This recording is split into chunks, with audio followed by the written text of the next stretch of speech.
Good morning, fellow workers in the government. Good morning. Today, December 9, 2024, we have opening of bid for goods for PR number 24-12-192. May I request Engineer Sukarno to have the prayer so we can start the opening of bids. Please Okay, stand up. good morning and assalamualaikum. Let us pray. In the name of God, the most gracious, the most merciful. All praise is due to Allah, the Lord of the worlds, the most compassionate, the most merciful, Master of the day of judgment. You alone we worship, and you alone we ask for help. Guide us to the straight path, the path of those you have blessed, not of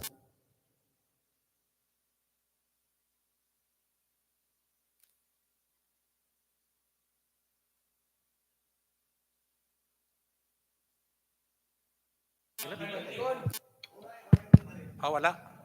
Na, sige lang. Okay. Uh,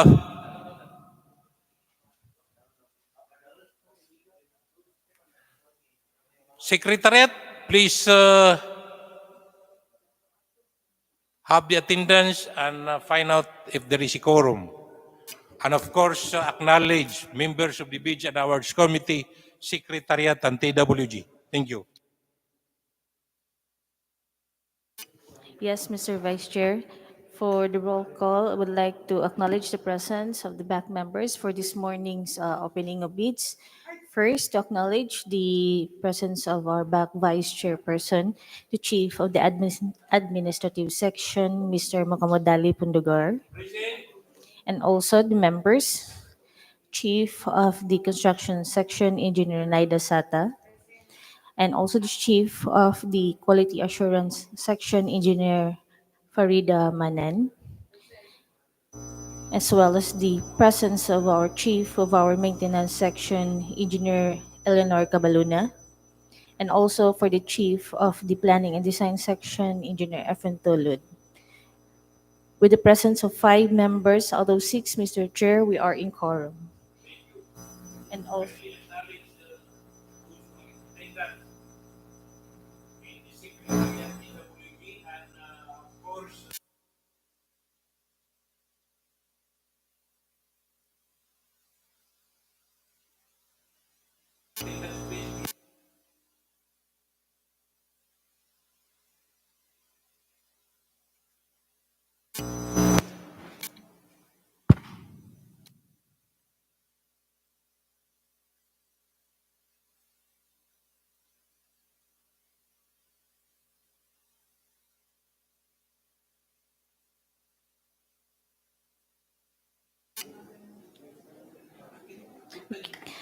to acknowledge the presence of our TWG members with its head engineer Socarno Hajinur, with the members Engineer Fairosa Tabuakar, Engineer Muhammad Ali Mala, Engineer Shireen Eve Maagad, Engineer Ernesto Roel Chu III, Mr.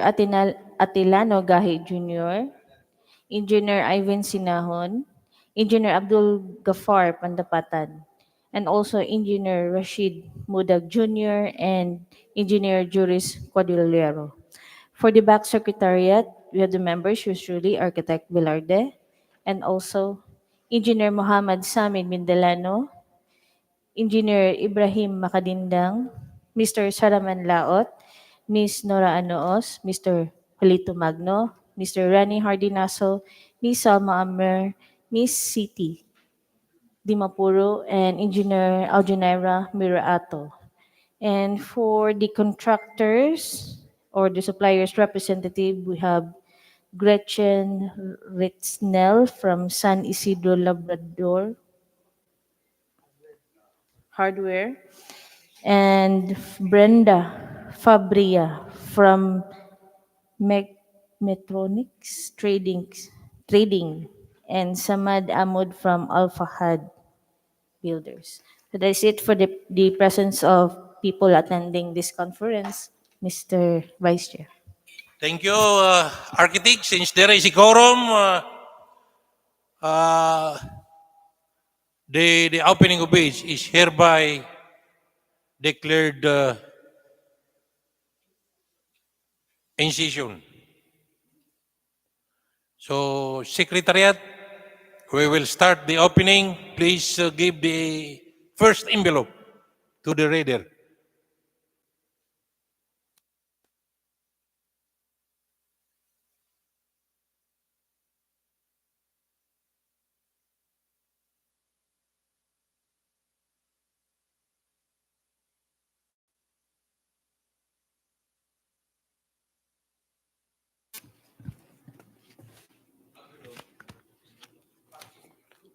Okay, good morning once again.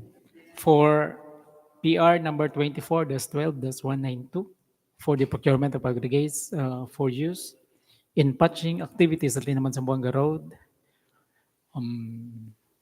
a station 1543 plus 500 to 1541 plus 545 along Iligan, Marawi City Road. The first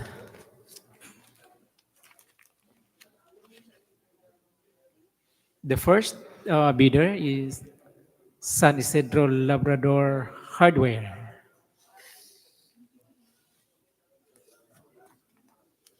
Okay, mayor's permit, certificate of field gyps registration,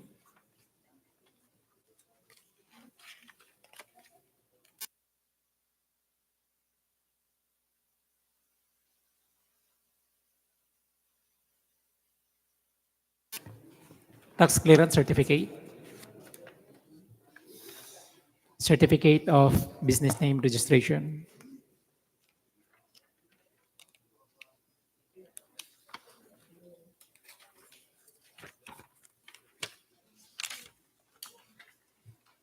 bid securing declaration, signed and notarized,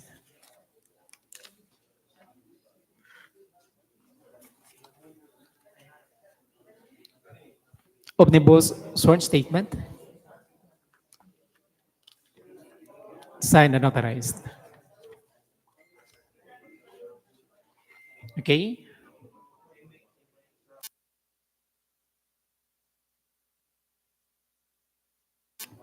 The bid amount for San Isidro Labrador Hardware is 993,895 pesos only without discount offered.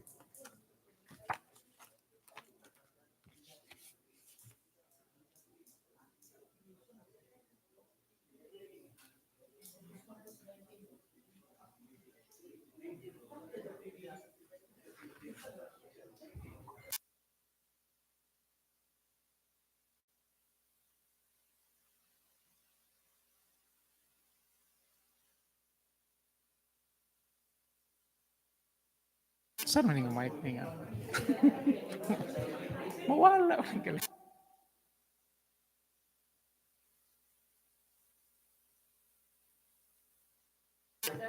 Okay, the next bidder. Okay.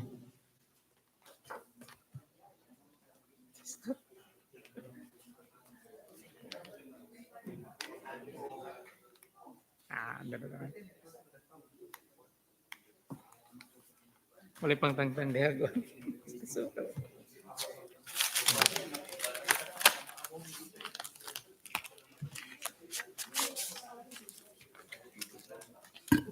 Okay, the next bidder for 24. PR number 24-12-192 is Metronics Trading and Services. Business permit, certificate of field gyps registration,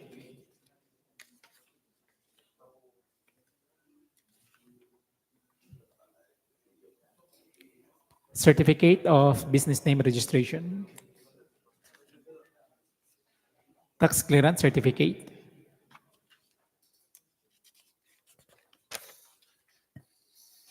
Bid securing declaration. Signed and authorized. Omnibus sworn statement. Signed and authorized. Okay, the bid amount is 998,300 only, without discount offered.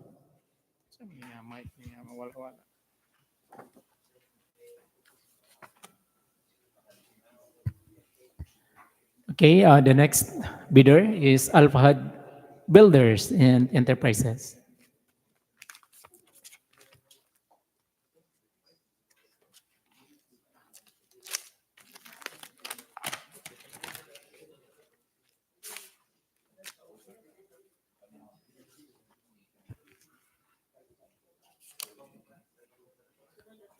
Business permit,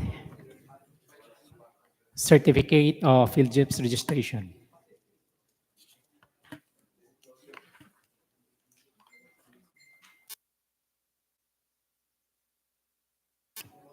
Certificate of business name registration.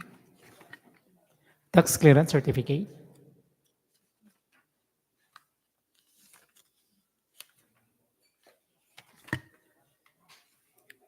Bid securing declaration. Signed and authorized.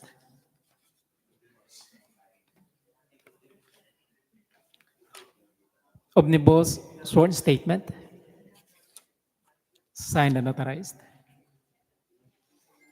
Okay, the bid amount of Alpha Hut Builders and Enterprises, 998,300 pesos without discount offered.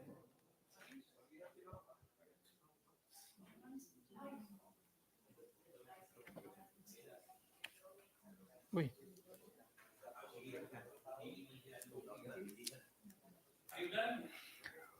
Mr. Chair, I think that is all for PR. The result of the abstract of bid for PR number 24-12-192 is subject for bid evaluation and post-qualification. Is there any comments? If there's none, what is the pleasure of the body? Mr. Vice, I move to adjourn our pre-bid conference. Rather, opening of bid for the goods. Or there is mob, duly decanted. The opening of bid is hereby adjourned. We will proceed to the pre-bid conference of civil works. Uy, okay na. We will move for the pre-bid conference of civil works. The chief of the maintenance, the attendance still quorum, Madam Secretariat, the attendance still quorum for the private conference. Since there is a quorum for the private conference, may I call the chief of the planning. Chief of planning, this is your, the floor is yours. Yes, For the private conference of the civil work for contract ID number 24KJ0052. Take it away. Yes, thank you, Mr. Vice. Once again, good morning, everyone. Fellow public servants, partners in development, prospective bidders, and interested bidders, online viewers. Good morning. Today, we will having our pre-bid conference for contract ID 24KG0052. For information, this is under our CY 2024 projects under the UNPROGRAM project. Then additional na siya sa ato ang 2024 projects. So this is construction of multipurpose building at Pigcarangan, Lanao del Norte, Tubod, Lanao del Norte. Mr. Vice, with your permission, may we request Engineer Leo to present to us an overview and brief presentation or explanation of the proposed project to be procured. Yes, Mr. Vice. Engineer Thank you. Liao, you are recognized.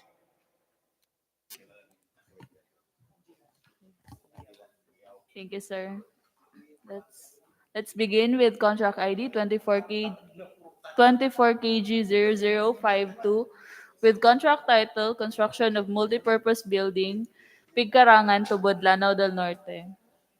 This is the location map of the project and some of the geotag photos taken during the site validation and survey. And this is the perspective view of the building. Uh, Project description, construction of DAR multipurpose building.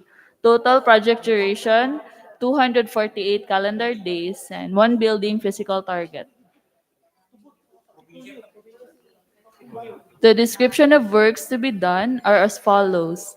For the facilities, for the engineer, we have construction of field office for the engineer with table and monoblock chair, provision of furniture or fixtures, equipment, and appliances for the field office for the engineer.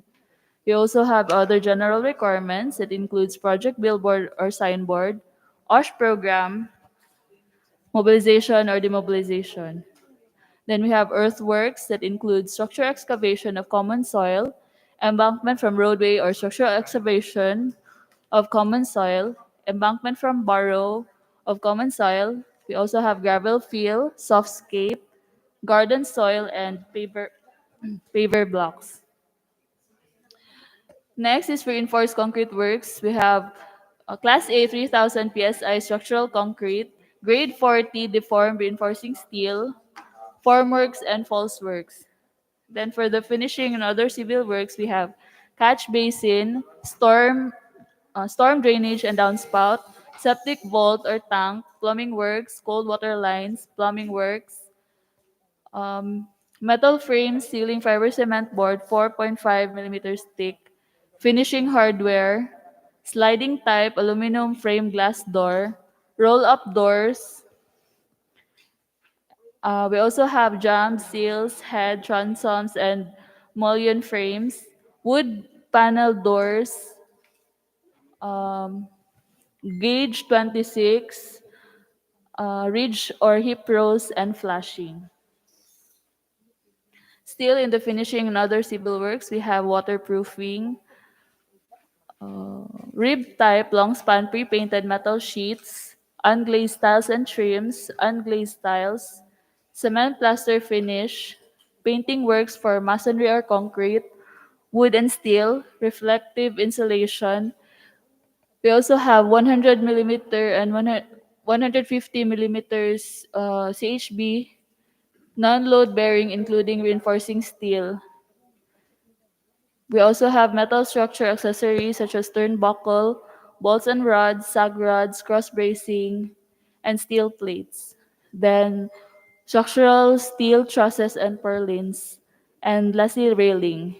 And for the electrical works, we have conduits, boxes and fittings, wires and wiring devices, panel board with main and branch breakers, and lighting fixtures. These are the minimum equipment requirement for the project. And the ABC or the approved budget for the contract is 29,700,000 pesos. Reminders for the interested contractors. This is the checklist for the preliminary examination of technical and financial component of the bid. And another reminder, the contractor must observe the following in the bidding documents: pagination, side tabbing, arrange and label according to checklist, and table of contents that will harmonize the pagination and side tabbing. Kindly visit our office for the schedule and coordination of this project site visit and keep posted in the official website for possible additional supplementary bid bulletin. The schedule for opening of bids would be on December 19, 2024, 10 a.m. in this office. That would be all. Thank you.